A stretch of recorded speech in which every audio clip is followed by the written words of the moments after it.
தமிழ்நாட்டின் தொழில் வளர்ச்சியிலும் சுற்றுச்சூழல் பாதுகாப்பிலும் ஒரு முக்கிய திருப்பு முனையாக பார்க்கப்படும் தீர்ப்பு ஒன்று சென்னை உயர்நீதிமன்றத்தில் வெளியாகியுள்ளது. தூத்துக்குடியில் கிரீன் காப்பர் உற்பத்தி ஆலையை அமைக்க அனுமதி கோரி வேதாந்தா குழுமம் தாக்கல் செய்த மனுவை மெட்ராஸ் உயர்நீதிமன்றம் விசாரணைக்கு ஏற்றுக்கொண்டுள்ளது. இந்த மனுவில் தமிழ்நாடு அரசிடம் தங்களது விண்ணப்பங்களை பரிசீலிக்க உத்தரவிட வேண்டும் என்றும் மத்திய சுற்றுச்சூழல் துறை, மத்திய மாசு கட்டுப்பாட்டு வாரியம் மற்றும் நிபுணர்களை கொண்ட ஒரு குழுவை அமைத்து கிரீன் காப்பர் ஆலையின் சாத்தியங்களை ஆய்வு செய்ய வேண்டும் என்றும் வேதாந்தா கோரியுள்ளது. இதற்கு பதிலளித்த உயர்நீதிமன்றம், வேதாந்தா நிறுவனம் உரிய அதிகாரிகளிடம் முறையான விண்ணப்பத்தை தாக்கல் செய்ய வேண்டும் என்றும் அந்த விண்ணப்பத்தை தமிழ்நாடு அரசு பரிசீலிக்க வேண்டும் என்றும் தெளிவான உத்தரவை வழங்கியுள்ளது. மேலும் இந்த வழக்கின் விசாரணையை 4 வாரங்களுக்கு ஒத்திவைத்திருக்கிறது. இந்த தீர்ப்பு தமிழ்நாட்டின் வளர்ச்சிக்கு சாதகமான, ஒரே நேரத்தில் சுற்றுச்சூழல் பாதுகாப்பையும்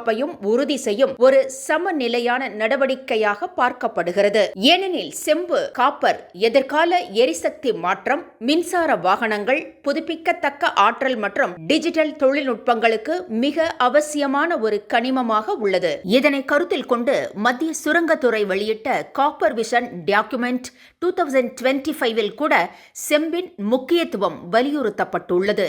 இந்த பின்னணியில் வேதாந்தா நிறுவனம் முன்வைக்கும் கிரீன் காப்பர் திட்டம் சுற்றுச்சூழல், பொருளாதாரம், சுழற்சி பயன்பாடு, பூஜ்ய கழிவு என்ற அடிப்படைகளில் வடிவமைக்கப்பட்டுள்ளது. இந்த ஆலையில் 70% செம்பு முதன்மை உருக்க முறையிலும் 30% மீள் சுழற்சி செய்யப்பட்ட செம்பு கழிவுகள் மற்றும் மின்னணு கழிவுகளிலிருந்தும் உற்பத்தி செய்யப்படும் என கூறப்படுகிறது. இதன் மூலம் மொத்த கார்பன் வெளியீட்டில் 34% குறைவு, கழிவு உற்பத்தியில் கணிசமான குறைவு ஏற்படும் என தெரிவிக்கப்பட்டுள்ளது. மேலும் சல்பியூரிக் அமில ஆலையின் புகைப்போக்கி உயரம் அதிகரிப்பு, கடல் நீரை உப்பு நீக்கம் செய்து 80% வரை பயன்படுத்துதல், அதிக நீர் அருகில் உள்ள கிராமங்களுக்கு குடிநீராக வழங்குதல் என பல சுற்றுச்சூழல் பாதுகாப்பு அம்சங்களும் இதில் உள்ளன. அதோடு 100 கோடி ரூபாய் மதிப்பிலான சமூக பொறுப்பு நிதி மூலம் பள்ளிகள், மருத்துவமனைகள், பெண்கள் மற்றும் இளைஞர் திறன் மேம்பாடு நடைபெறும் எனவும் தெரிவிக்கப்பட்டுள்ளது.